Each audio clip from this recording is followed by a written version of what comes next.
Meaning, hello, everyone, and welcome to Behind the News. I'm your host and producer, Nellie Hester Bailey, in our virtual studio with our engineer and producer, Doug Frazier. And we welcome all of you to the program.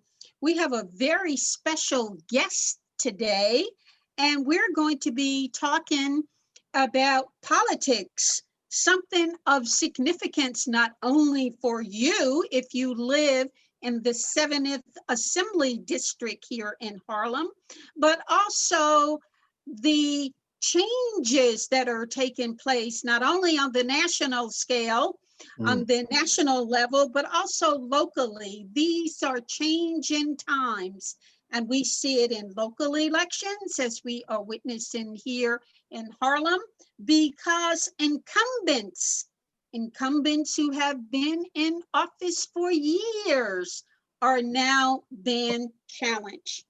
And so we have with us today Craig SCHLEY, and that's CRAIG SCHLEY. We want you to remember that when you go to vote. And later on, when we conclude our interview with Craig SCHLEY, we're going to talk about what you can do to register if you want to vote by ballot, by using the mail. And we will give you some information. It's really quick. You can fill it out in about 5 minutes. And so Craig SCHLEY, welcome to the program. Thank you, Nellie. Thank you. And thanks to Doug, the engineer, for having me. Okay, well, let's start off by, let me give our audience a little bit of information about you.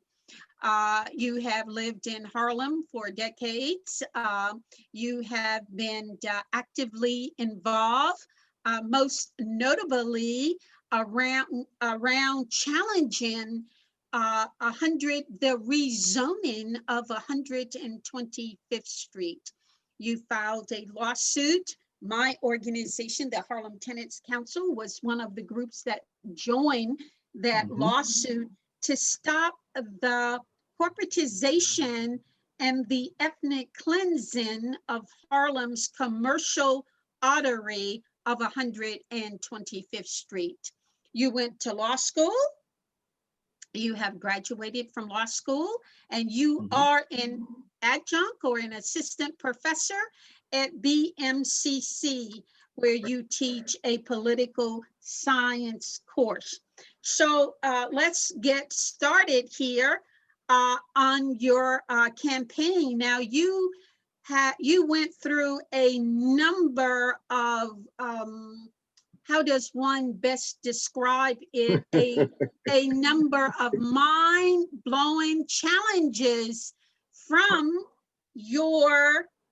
the incumbent that one newspaper dubbed the slumlord millionaire. That's not my dubbing.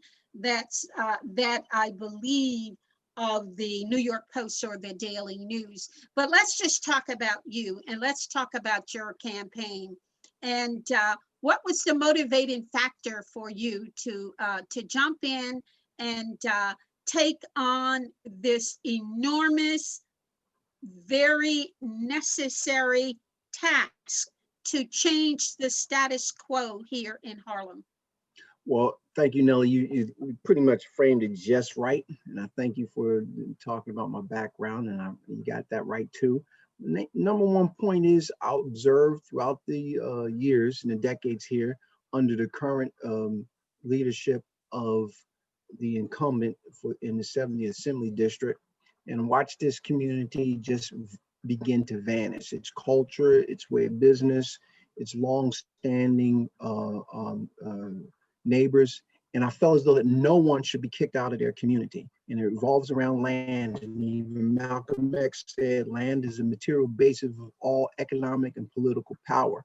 So you got to control that, and the person in office has been doing everything they can to push us out. So we want to challenge them on the issues of gentrification.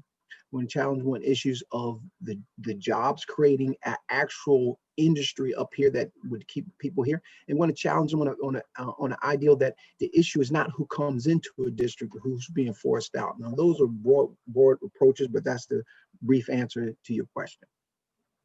Well, some people might consider it an oxymoron to talk about people being pushed out and people moving in, and you presented it as a situation in which we have to move forward this new reality of ours. And how would you explain that for some people who might think that this is an oxymoron, it's a contradiction? I don't think that it is, but how would you explain that? Well, first, you can, without having to do any background or really analytical thinking or looking at the numbers, you visually see a difference in the community as far as your friends and family not being able to afford to live here. When I moved here in 1990, I was renting an apartment on Convent Avenue for $420. During the height of gentrification in there, let's say just before Corona, these apartments now running for 21 or 22,000. In 2015, they said the average rent in Manhattan was $3,400. In Harlem, specifically from 2000 to 2015, the rent in this district went up over 300% more than anywhere else in New York, yet alone Manhattan. And basically, we cannot afford to do that. Then when you look at the amount of income that's relatively been the same, you have the displacement. But what's more visually evident is that you've lost a congressional seat simply because of the policies of the elected official in office has been pursuing pure real estate as the driving market, which we cannot keep up with that. And we lost a congressional representative simply because the number of voters who supported our previous congressperson has dissipated. Oh, I see. In terms of, let me pose it this way. The New Harlem Renaissance, as it has been referred to, there are Harlem cultural and literary figures such as Herb Boyd, who's written a number of books. He published about 2 years ago a piece in, I believe it was in Ebony or Essence magazine, and which he said that the G word had not yet arrived in Harlem, and the G word meaning gentrification, because all of the elderly residents of Harlem in particular were happy about the amenities that have come in to Harlem, and they have applauded this new Harlem as being for them as well. What is your response to that? Well, I have no idea what communities he's talking about. I have no idea what statistics he's using.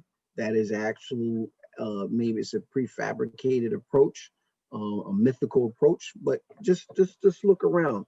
You have the Rice High School for boys, right there at 124th and Malcolm X. Couldn't come up with $1 million to stay alive. It's gone. You go across the street from 124th, just before 125th, and you have the Lenox Lounge, gone.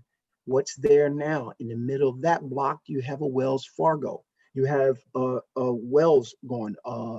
You have a matter of fact, you'd be hard pressed to find a southern a soul food restaurant in Harlem. Many of our basic cultural institutions are gone. They're not here. The people are not here. The rent is so that the individual's children are unable to live here. That's a huge article about a year ago in New York Times talked about how the children of the parents that live here are unable to find rent.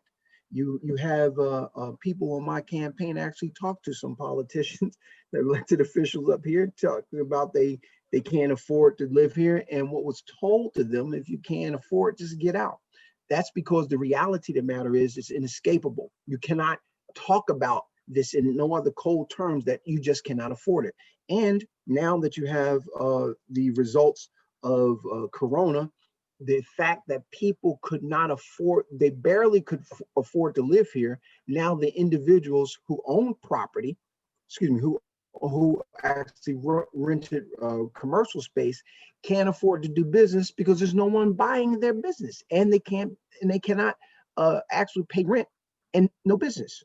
So all of this is part and mainly as a result to the escalation of doing business up here as far as renting space and being able to live here and not actually being able to work and live here.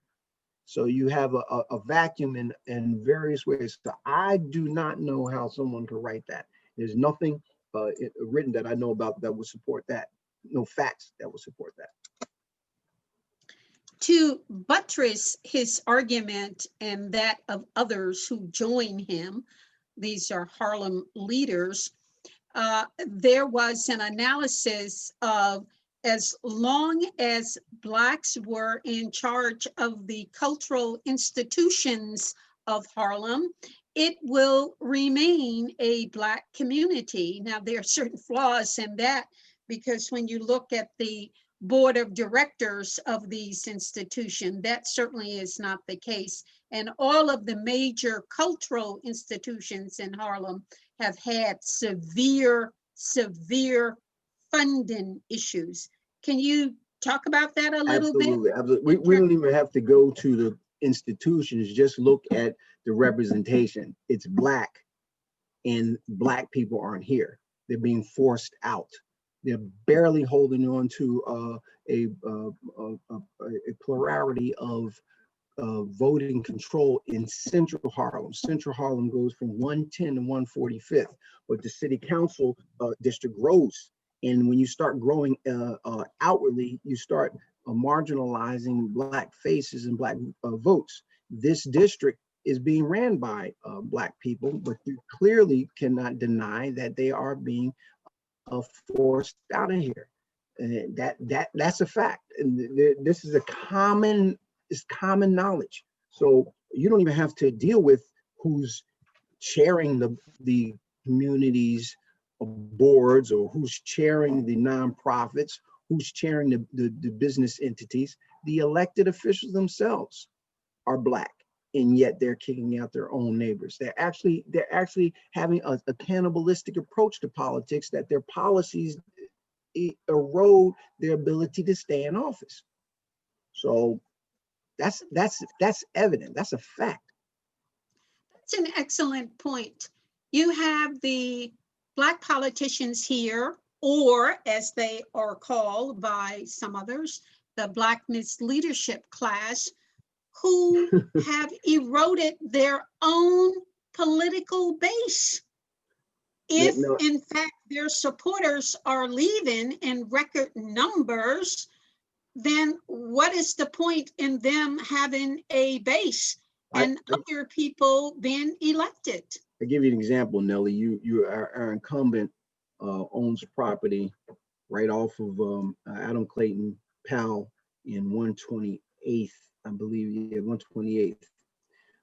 It was moderately ran as far as moderately expensive place to live. They renovated it, and now it's selling or renting the units $4,000 and $5,000 a unit in Corona, during Corona, where people should actually be getting rent relief, where rent should be going down proportionate to the income. That should be an excellent a state legislated policy of some sort. You know, when you're developing public works, that the public works development of the property has to be consistent with some form of the actual income of that area being developed versus the current model in when they develop, you know, a work projects and they want to do, let's say that 20-80 split, where 20% is so-called affordable housing for wealthy people and the rest of is market rate. They usually use what they call an area median income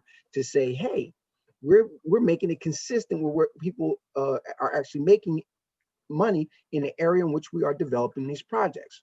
But that actual definition of the area median income is cut up in thirds. A third of it comes from the area they're developing. A third comes from approaching White Plains, and a third comes from wherever they choose. So it's not actually the area that they're developing, it's the area they're developing in other affluent areas. So then when you amalgamate those three numbers, the actual rate and income of that area based upon their area median income analysis raises the rent, which is a false picture of what's happening. So getting back to what I was just pointing out, look, your own representative is renting space up here between $4,000 and $5,000 a unit under Corona. This is appalling. This is egregious. This is a slap in the face to the people in this district and actually the people in New York State. It's suffering the way we are.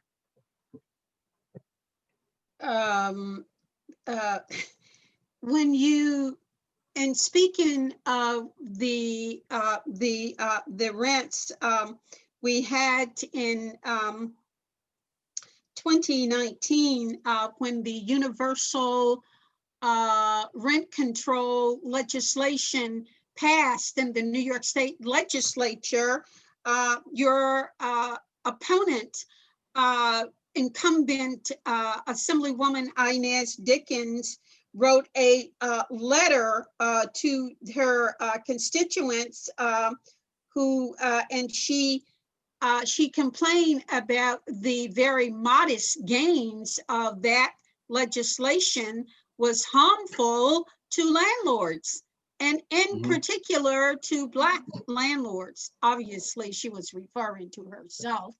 What are your comments about that? Well, first of all, as it relates to her position in voting for or against tenant protections, she is persona non grata on all of the major rent protections that renters could have coming out of Albany. In particular, conversely, she supports the development, which, you know, she's a person that has her hand directly in real estate. It was passed down to her. She's expanded it. She's developed it. I don't know of a situation that if I were in her position, the way the development is going, that I wouldn't be able to take advantage of it. If a person is in a position trying to take advantage of something, it's the perfect setup. I think that's the wrong way to go, and the community is actually thinking the exact opposite, that she's trying to protect herself. Trying to protect this community, and that's not so. Just look at the numbers. The numbers don't lie. The outcome doesn't lie. We've lost a representative because the numbers aren't there. We've lost schools and institutions because the support from the people who used to be here aren't here. You look at the churches. Just go to any church along Lenox or Adam Clayton Powell. Go there on Sunday and see actually who's occupying them. The tourism, but for the tourism, our churches would not be around, and that's simply because of the occupancy comes from the immediate surroundings in the area of Harlem, or have been Black people, have been fundamentally displaced by her policies and her lack of supporting rent stabilized matters or rent stabilized policies. This district has to have representation that has it in their mind to, one, stop the hemorrhaging of people. No one should be forced out the community, and you should bring in something that makes this community as viable as other districts in New York. For instance, it would be perfect to have a viable film and television industry, very similar to how Tyler Perry's invigorated Atlanta. In this instance, you can easily get from the the United States Chamber of Commerce minority film investment to infuse an industry that provides meaningful income for varying levels of experience and education. And I didn't want to go too far away from the question, but that's the next direction, to be able to live where you work so you could become solvent, so community can become solvent. But right now, running it off of pure real estate is benefiting nothing other than real estate developers and people who own property, like the current assemblywoman. Well, do you not think that it's important, given the claims of the claims of support for the community from the incumbent Assemblywoman Inez Dickens, that one also has to look at not only the high rent that is being paid by her renters, but also the fact that she, Assemblywoman Dickens, as a landlord, was sued by her tenants for failing to provide essential repairs and heat and hot water. Is that also a contradiction to her claim that she is supporting her working class Black community? It's not merely a contradiction, Nellie. It is outright exploiting people who entrust elected officials with their interest and also entrust them with their property. Just imagine if I'm using the cover of my office that is implicit that I'm going to protect you, but I actually take advantage of you. This is what's happening, and the sad reality is it's not the people's fault in this district as much as it is the trust that they have in those who have misused it. Look, I could tell you this. I tell you how to resolve this. There's a concept that every generation should have its voice. That this current problem that we're in didn't just happen from overnight. You couldn't conceive of this place looking like this in 2000, not even 2004, not even 2007, when the actual rezoning of 124th, 5th, and 6th Street from Broadway to 2nd Avenue came up. No one knew that our elected officials would just turn a blind eye to Columbia buying up 17 prime real estate acres in Central Harlem without holding them to an honest and fair community benefits agreement. No one would see this. Basically, this same structure has been here since man walked on the moon. So I'm running to change this. I'm running to bring a bona fide film industry into Harlem that's worth globally. It's projected by PricewaterhouseCoopers that by 2023, it's an $825 billion industry. It's targeted that worldwide, that New York is experiencing 717 billion of it. That this generates a production of right here in this area of $420 million of tax incentives. And this is something that we could do. Uh, um, this is something that we do, arts. This is something that Harlem is. Hell, excuse me, you have two prime, beautifully situated theaters right on 125th Street. We should have a Harlemwood right here. A matter of fact, I thought that we should have lobbied to have to archive jazz music right at Apollo Theater instead of at Lincoln Center, or acquiescing to that. The fact that you have the Schaumburg and the large amount of Black cultural history here, jazz should have been here, not at Lincoln Center. What would have happened if we lobbied and pulled and for that to be here? What kind of traffic would that have brought as far as the economic stream?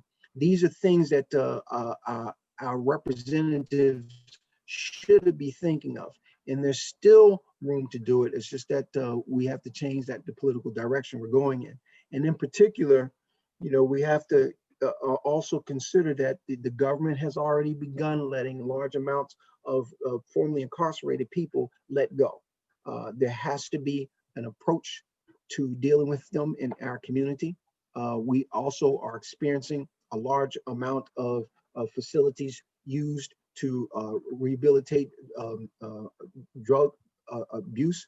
And, these things have to be looked at on a more global perspective. But if you're just focusing on pure real estate as the market engine and letting everything else fall to the wayside, and I also want to just pull this one point into it, that by not having a market engine that all parties and all cultures and all races can buy into, you create this animosity up here.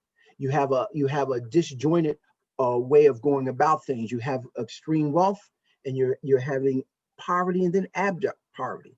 You want to have something that we all could buy into economically, that amalgamates us economically and amalgamates us culturally. And that film industry will do it, and also changing your guard, meaning your elected official, which I would like to be, to bring in these types of changes and these principles and these thoughts.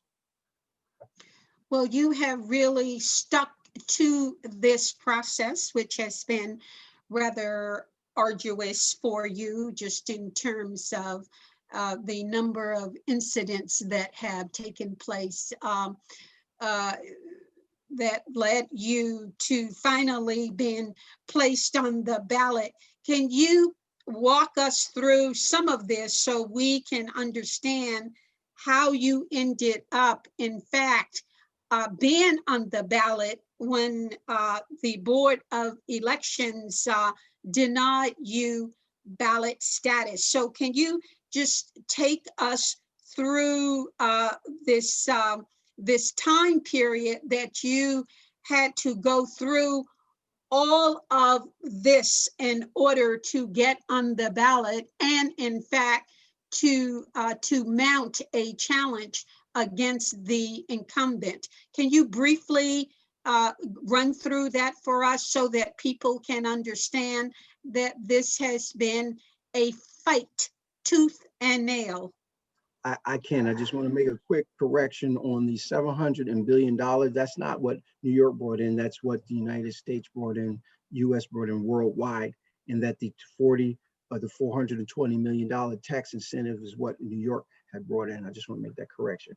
Now, regarding the the frustrating of votes and voters' voice and the process, briefly, the primary for the June 23rd primary began with the petitioning that started in February 24th. It's supposed to go from February 24th, from 25th through April the 6th.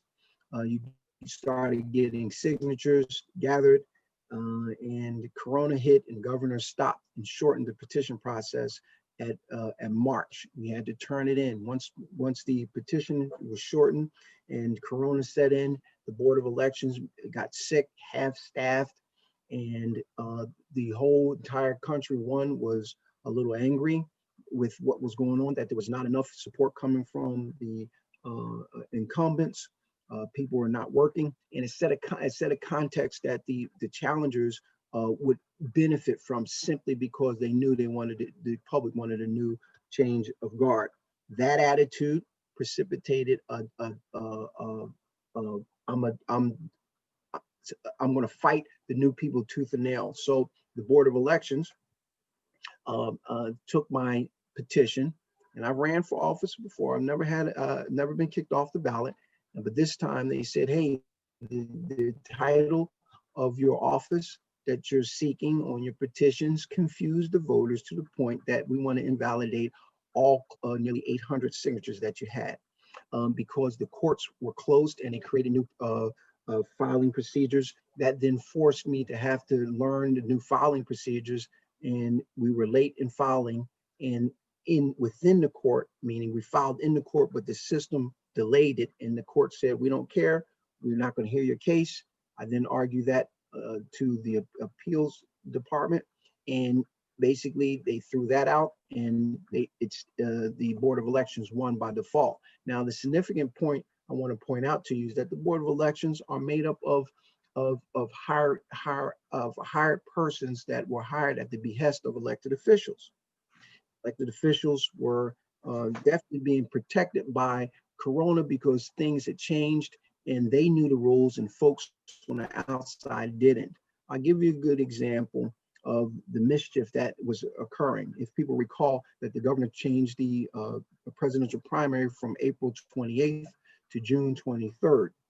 When you change the April 28th presidential primary to June 23rd, that too was going to threaten the local incumbents for the local race for state and assembly and state senate, simply because it would be more people coming to the ballot box. That history says that it tends to challenge the incumbents. It favors challengers. And so what did the governor do? He removed the presidential primary.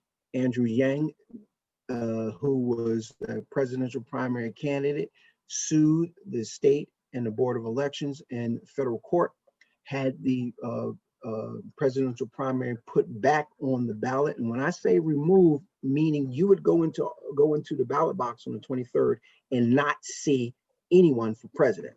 It was put back on the ballot.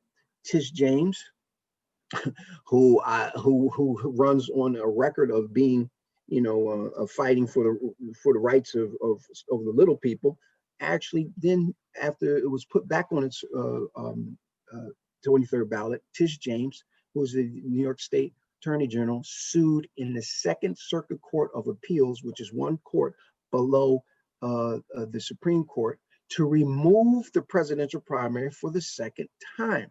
All of this chaos works for the incumbent and not the challenger, simply because people are running around trying to find out how to file things. They don't know whether there's going to be an election or not. They don't know how to, are we going to write in? Are we going to go to the ballot box directly? People thought that they were going to mail the ballots to them, but actually they were going to mail an application for absentee ballot, and then you would mail the ballot back to them.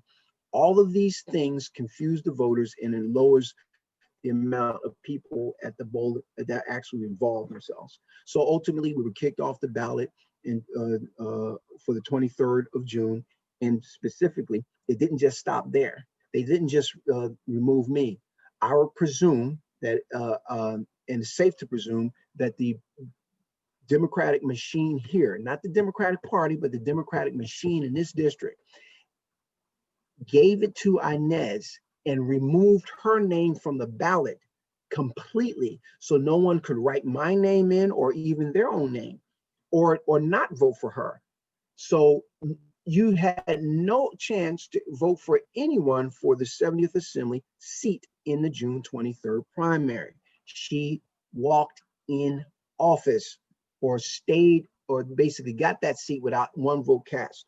So turning toward the general election, you're allowed to run for office in the general election under write-ins. If you got signatures on petitions for write-ins, and you have the signatures, you get signatures on petitions for the independent nominating petition, which I did. That opened back up. The governor lifted the restrictions on getting petitions, and we were required to get 1,050 signatures to get on the ballot, and we turned in nearly 2,000 signatures with a 70% rate. And Inez again, and I could say Inez because her chief of staff, Londell Davis, challenged us in the primary, sued us. We fought her in the Supreme Court and the appellate court. And this time around, she's also trying to sue us. But the Board of Elections found no objections to our petitions, which we knew all the games, and we were determined to be on the ballot as of August 18th. Now, I just want to make something very clear here. That means we're on the ballot for November 3rd.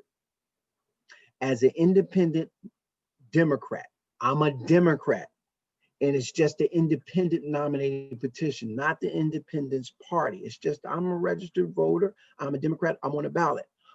But the law says anybody who is registered to vote in the 70th Assembly District can challenge another one's petition. No one but Inez Dickens' office chief of staff, Londell Davis, challenged my petitions and frustrated the process. And between the primary and the general election, we have nearly 3,000 plus people that are saying, hey, we believe we want to see a new representative in office. That's about as sure as I can do to make it clear to people. Yeah, I think we need a bit of clarity here, just with respect to the incumbent Inez Dickens. It was the New York State Board of Elections that certified your petitions and placed you on the ballot. And so if in fact Dickens and company wanted to sue, they would have to sue the Board of Elections, correct? That is correct. I want to add something also to it. When I say me involved, they are suing Craig SCHLEY, respondent candidate, and the Board of Elections. And the reason why it's like that is that but for my petitions, the Board of Elections would not have certified me as a candidate. The only entity that could invalidate my petitions would be the Board of Elections. So that's why they're named in that way. Oh, I see. And of course, they had to include you because you were the object. You were the subject of the signatures, the petition. Correct. And so, even at that, Nellie, I want to say, may I say one thing, Nellie? In both instances, in the primary and the general election, they said that every last signature was invalid. And I say, who's they? Londell Davis.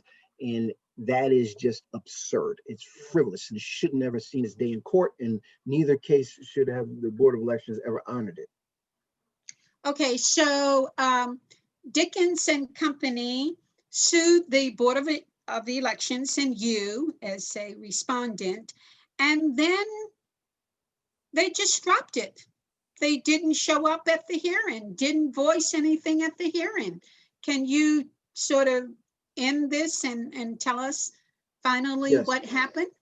So how it works is that the Board of Elections provides a time period which anyone can say, I'm going to give notice that I'm going to object to whoever's petitions.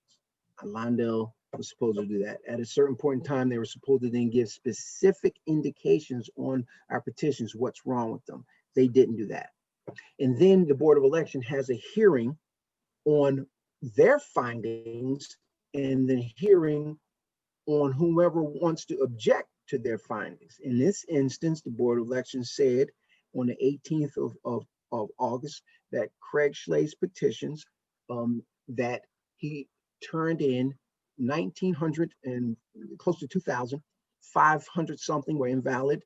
The threshold to get on the ballot was 1,050, and they found nearly 1,000 400 accurate. So after that, you then, once they make a determination that those signatures are valid, anyone opposing has 3 days to file in Supreme Court to oppose that finding. Now, in this instance, on the day of the hearing, Londell didn't even show up, but they actually filed in Supreme Court in advance of the hearing on the 18th. So They that's allowed not to even, do that? no, you're not allowed to kill people, but people do it, you know. Oh, right. You know, Well, if there was no decision, how could they file something in Supreme Court when in fact there was, by the time they did the filing, there was no decision. oh, that's Is that called, correct? yeah, that's correct. That's called desperate and corruption. Okay, so I think we've given our audience a pretty good background on what all your trials and tribulations. And so let's turn our attention to your platform. Yes. And I want you to pick out key elements of your platform that Okay. you want to talk about today. All right. A key element. Let's go in sequence. We talked about housing. I would say something very specific. I would like to go to Albany and make it so that the cities within New York State determine their rent regulations, not Albany, because New York, unlike other cities within New York State, is 2/3 of them rent. That's 5 million, that's 5.3 million people that rent. That New York City should have rent guidelines that reflect the majority of the people's needs. That is huge. That's huge. And the attitude going into if you could take a mental flight with me moving forward, my attitude toward policies coming out of Albany is to strengthen the renters and to also make it a fair environment for those who do commercial business in rental space, and also you want to encourage and incentivize responsible landlords. So that's encapsulating the housing.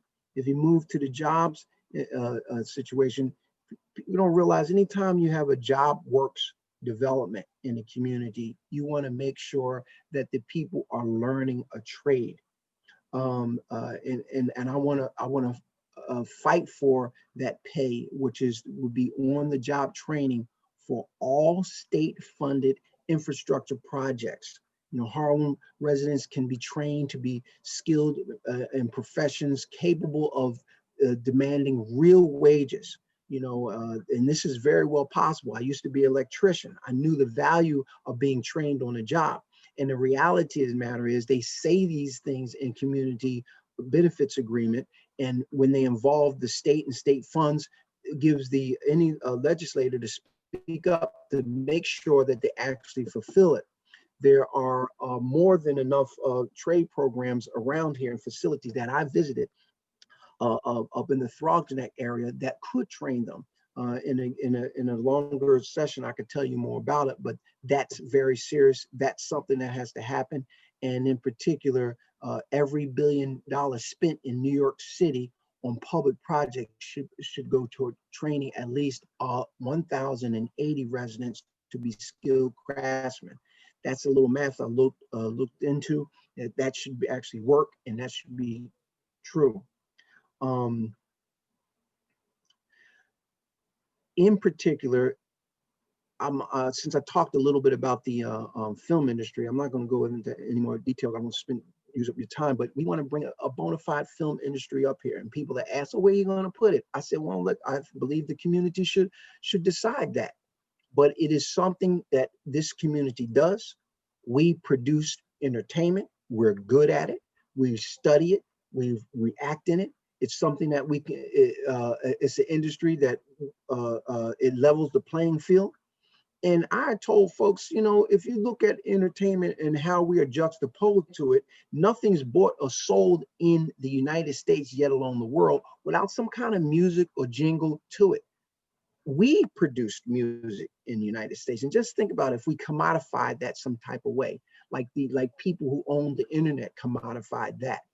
And so moving forward and when you produce an industry, you control the income and production on a vertical and horizontal plane coming out of this district. So you're getting money coming and going. It circulates within the community for production and distribution and retail before it leaves. And finally, this is very important. These are hallmarks of my campaign, not merely that is limited to, but these things that that I'm talking about, I'm going to close on prison reform, came from a survey that a few of us on my campaign took last year of nearly 200 people, and it was 90% accurate that the number one, 90% of the people we polled said in this order: what was most important to you? Housing, prison reform, or some type of relief from this abuse from the authoritarian state, and jobs. And believe it or not, education, environment, they were all on the same level, but people were basically asking for fundamental things to be able to live and to be free of oppressive tactics. So in short, my prison reform is several things here. First, we want to end the for-profit to prison pipeline. This is do everything you can statewide to frustrate that. We want the individuals being released from incarceration for nonviolent drug offenses, and having that actually be increased is what we want to incentivize.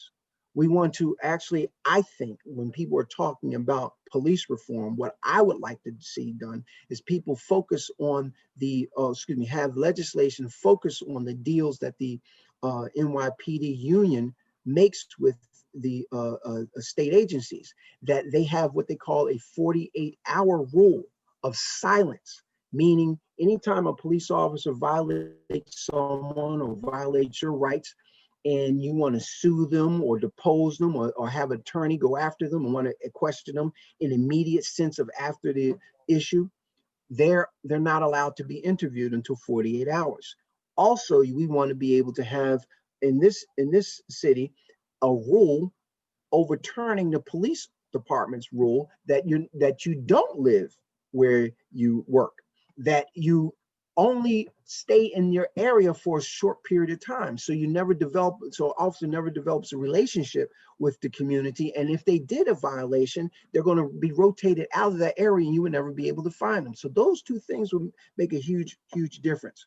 And finally, on a national level, I also have a nonprofit called the Foundation for Redress, and we want to remove and initiate it from the state house. And this is a way you can have a constitutional convention. One of the ways you can have a constitutional convention to remove the 13th Amendment, which is known as the Slavery Clause to the Constitution. It gives the mass incarceration and the prison pipeline and the free labor its legal right and strength to do so. So that's about as short as I can give it. I wanted to. But give it to you in some substantive way. Well, this is the big issue nationally has been since the brutal death of George Floyd, the issue of police murder and terror. And I know that you've dealt with that. With programs that you've had. So can you talk about police terror and murder as it relates to your campaign, a part of your campaign issue, and what do you and what is your position on that? Are you for community control of the police? I think you just said that. Or yes. You for defunding the police, and what is your position on that? I could tell you, I think the approach, limiting it to that perspective, is illusory when people put it that way, because you can add When more people money to put the it, police. what way? I don't understand. When they put it, when they Either put it, or? should you have community? Right, either or, that's correct. Uh, because it makes, of course, people think of money. They think if we didn't pay them or they didn't have money, they wouldn't be able to do what they do. But that's not the case, Yeah. because first of all, the police were doing this long before Three Strikes You're Out came out. They were doing this long before Bill Clinton implemented the budgets that the police departments currently enjoy, that date back to his presidency. So that's not the issue. The issue is you want to get rid of the legal rights and strengths that they have in order to perpetrate the crimes that they commit against the community, as i.e. that makes them impervious to punishment, that makes them be able to do these crimes and violate people's rights with impunity. That's where you want to get it. You want to get it at the deals that police department, the police union is making with the states, is regarding funding. Yes, what are you not going to defund? Are you going to defund the amount of money that they get to be able to iron, to get their clothes pressed? Or are you going to defund these fancy cars that they have? That's defunding. But is that the kind of defunding you need? You want to be able to specifically target things like the military type of apparatus they use.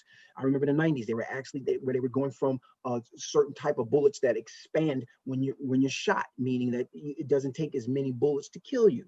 These type of funding of material and apparatus that they need to suppress you. You know, the only difference you can see between the military apparatus and the our city police apparatus is the color of the uniform. They have the same thing that the military has, and it produces a mentality. So in that instance, yes, let's defund that, not the little things that they did recently when they were reforming NYPD's budget. New York City Police Department, referred to by billionaire Mayor Bloomberg as his own private army, is Right. 38,000 members strong, with a $6 billion budget. Right. And of course, here in New York, the police department, in the analysis of some, is here ultimately to protect the rich. Well, That's what they're here for, and yeah, to control the working class population. Would you like to comment on that? I'm sorry now, just for cutting you off. I couldn't. It was just so it was so tasty to take a bite of that. I mean, that is what the Constitution set policing and protection up for. Everything's about property, and if you don't own property, you're not going to get protected. And that's how it goes down. You know, and if you think about it, you used to be protected when you were property. When Black people were other people's property, you couldn't just kill a Black person because that was someone else's property. But when you became Good your point. individual self, you were able to be murdered. You were able to be killed with impunity, beat down, hung, dragged by trucks, and etc.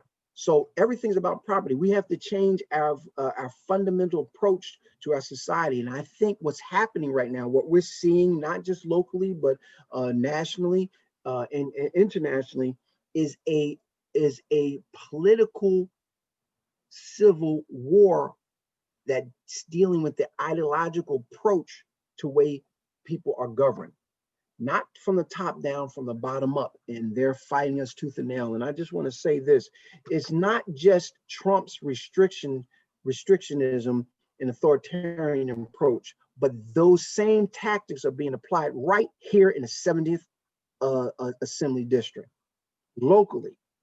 And it's going to change. The people have a different attitude.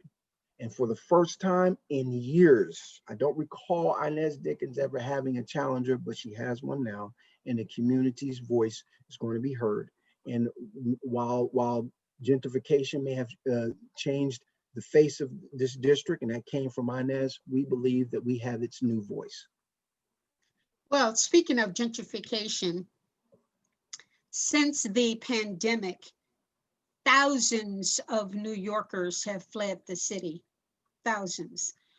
We've seen it here in Harlem. People want to, and this was when the surge was at its peak here in New York.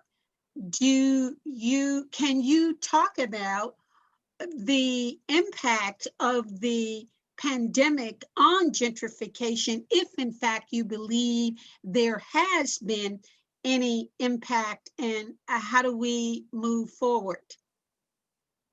Well, gentrification had within it a couple presumptions. The presumption is if in order to attract a higher income person to rent and do business up here, I then build something that they like. And when they come, we know there'll be a higher stream of income and a mentality of paying more. So therefore we raise the rent. And we know that's what happened up here. In order to do that, the people who are paying more for rent and bringing more money in the stream of commerce up here has to be able to work. Then you also have to have the individuals who do the menial labor, the service-oriented things to work as well. Those two types of income were directly and clearly affected. So therefore, you cannot demand, as a matter of fact, the same amount of money that you previously had demanded because the stream is not there. So the outcome is those who were able to move has moved.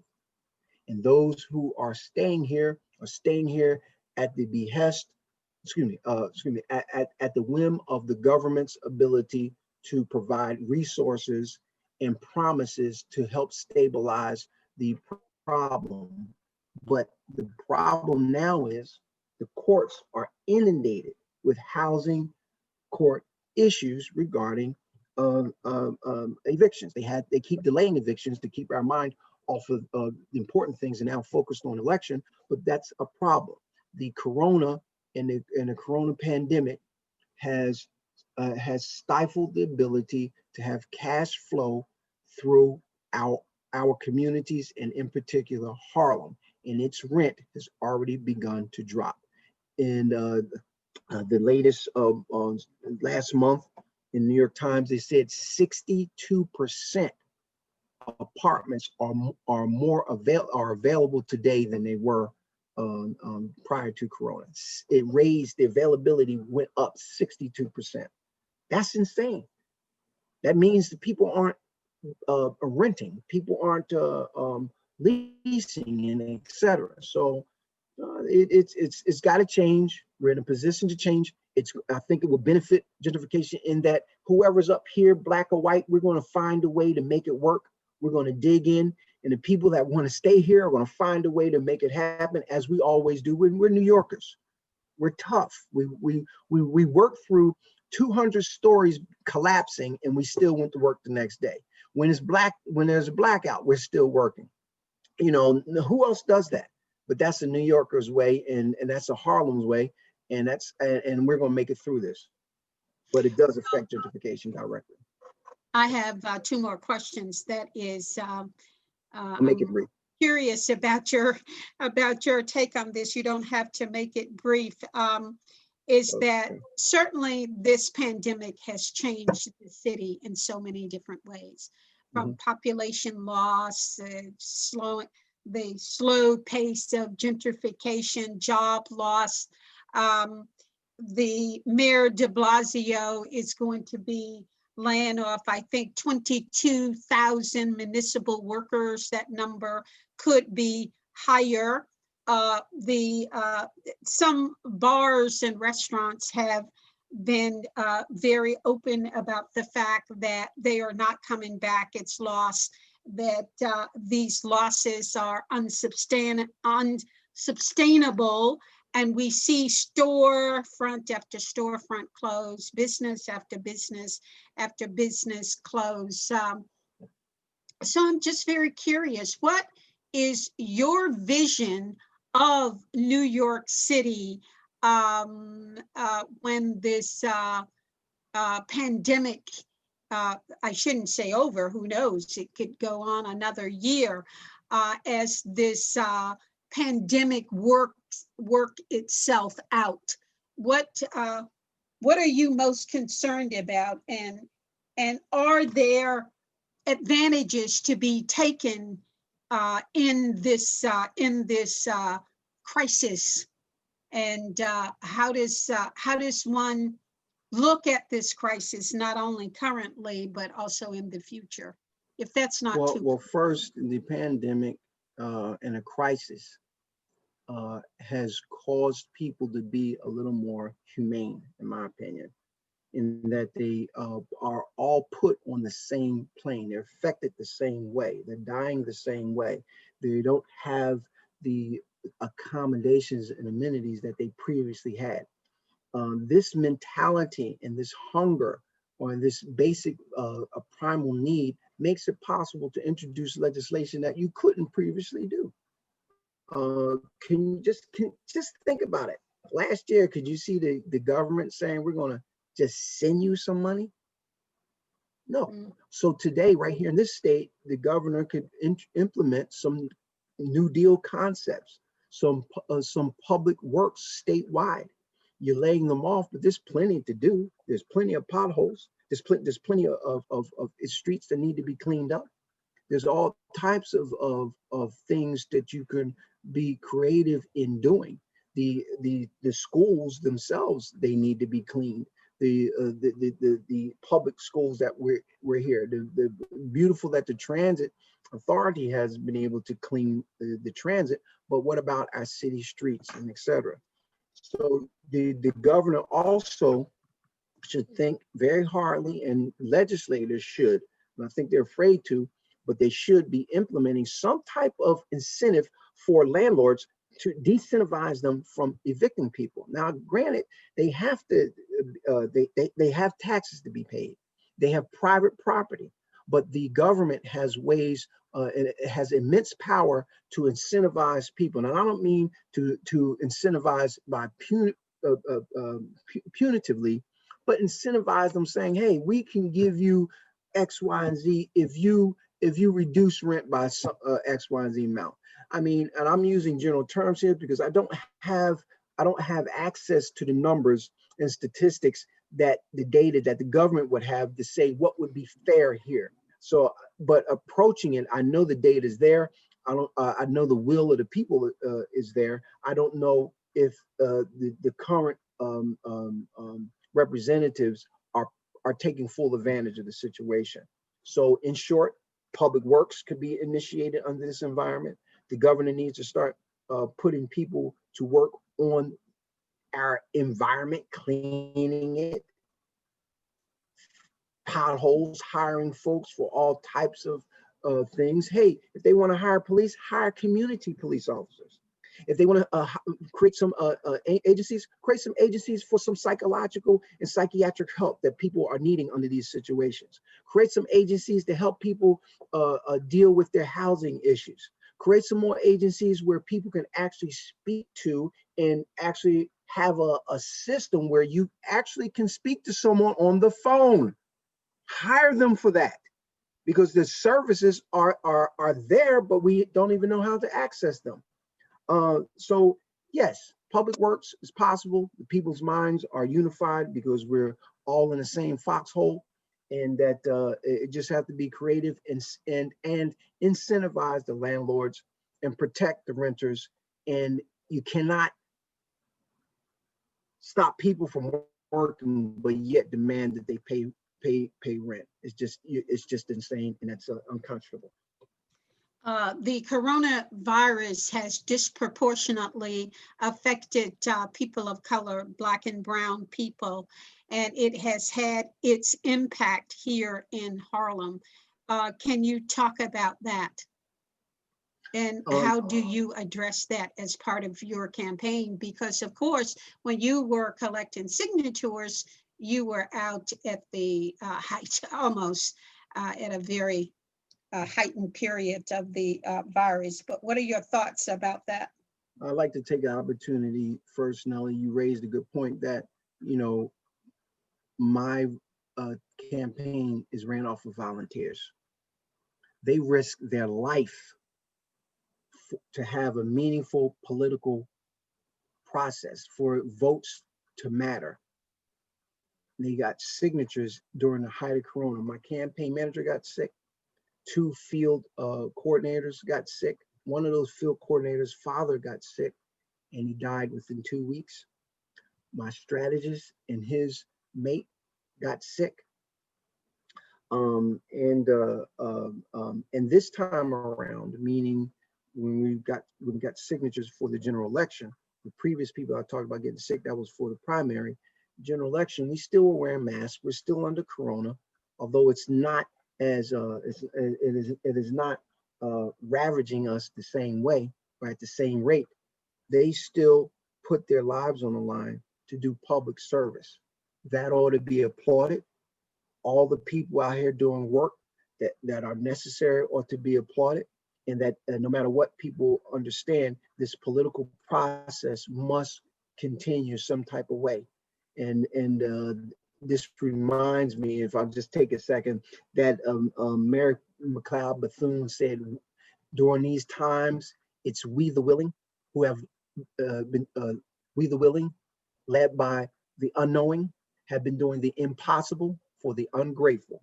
We've been doing so much for so long with so little that we are now overly qualified to do anything with nothing. That's the approach that we have to have under Corona and in New York City. So as a legislator going into office under Corona, I would have to deal with immediate things on top of the policy we have, try to encourage the governor and try to lobby as many people we can to address the housing crisis of evictions and the landlords needing to have to pay for their pay for the cost of their real estate. This is immediate, and a job works program on top of developing the industry. And my final question, and I'll let you sum up any way you want to, is for many, particularly Black and Brown people, Donald Trump is almost thought, not almost, but is defined as the Antichrist. I mean, these problems existed long before Mr. President Trump, but he certainly has exacerbated the situation. Do you have, so what are your thoughts about him and what we can take from this period during this election cycle, which has produced what seems like crisis after crisis? And So then if you could sort of wrap up whatever you want after that. So I at a rally, I told people there's two things I like about Donald Trump. First, his presidency has pulled the hoods off all the racists. They were hidden in our backyards. They were hidden in our neighborhoods, at our jobs, at our police stations, in our political arenas, at every level of government. His presidency has exposed them. Number two, I said, because we're in Harlem, I got to be a little crude. He turned the lights on all the roaches, meaning the system is broke, and it's wreaking havoc on all of us. And we're talking about Donald Trump but you made it very clear this happened before him. Donald Trump saw the White House no different than kids see a playground they ask their parents to let them play in. He saw all the holes in the system that was leaning toward the most affluent, the 1%.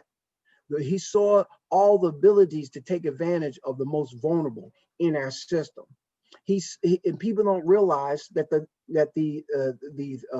slavery clause in the 13th Amendment made it possible for him to throw all of those people who came from Mexico over here into some type of new type of prison that you don't even see them now. You don't know where they are. They took the children away from them, just like they did slavery. They sent them wherever they wanted to send them, that's like they did in slavery, and they were forgotten like Black people were in slavery. That's a problem. His candidacy or his presidency illuminated these things. There's a plethora of issues that we have to address with on a federal level, and since the federal government, since the state government is by law supposed to mirror the federal government, we know the same things to do locally, which was police reform, which is jobs, which is also trying to make sure that we have not just civil rights, but leaning toward human rights, a right to exist as a human being, no matter what persuasion you are. You have a right to your own peace of mind and flesh, and you have a right to housing. There's no way that this country or this state should say that you don't have a right to live and be free and protected in shelter. You cannot say that. So I'll close by saying this to the Harlem community and to the nation at large, because New York City presides over the third largest budget in the United States. The United States is first, the state is second, New York City is third. I would be a legislator at one of the second largest budget in the United States. This is an awesome responsibility. When you go into office, it's a matter of redistribution of the resources, redistribution of the services, and redistribution of the connections and ideas. Redistribution doesn't mean isolation or excluding anyone else. It's just a way you use those resources to the benefit of this community.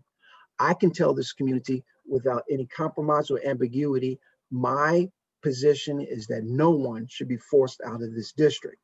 And it's not who comes into this district is the problem. It has been our guards and who's being thrown out. I'm coming in here to protect this district, to bring in a viable industry, to use my office to whatever means possible to see to it that they're protected and that their rights are ensured under the Constitution. And I'm asking people to vote for me November 3rd as independent nominating petitioner, which would be Craig SCHLEY for Assembly, 70th. Do you have any announcements you wish to make? Yes, later on this week, people will see us. I haven't set the date, but we're going to make a formal announcement on a press conference. I'm sorry, it'll be later this week. And also we will be giving a town hall, outside town hall at Adam Clayton Powell corner at the bottom of this week, laying out our position and very similar things here and identifying the needs of this district. Okay, thank you very much, Craig SCHLEY, who is on the ballot as a candidate for the 7th Assembly District right here in Central Harlem. Thank you very much. And we hope that you will come back again to visit us and to have another interview. Thank you. I will. Okay. All right, now we have some announcements here. If you are a registered voter in New York City, you can request an absentee ballot by using a 2-page online form. It takes less than 5 minutes to fill out this form and submit it. And what you need to do is go to https://New York City NYCA absenteeballot.com. Okay, let me just do that again. And we're going to ask Doug to put this up on the website so that if you are listening to today's program, it's not too late for you to request an absentee ballot. And again, the address, the link is NYC absentee, absentee.com/absentee. And we're going to put this up on our website so that people can do that. And I want to end this with, I'm not a good singer, but I want to do this anyway.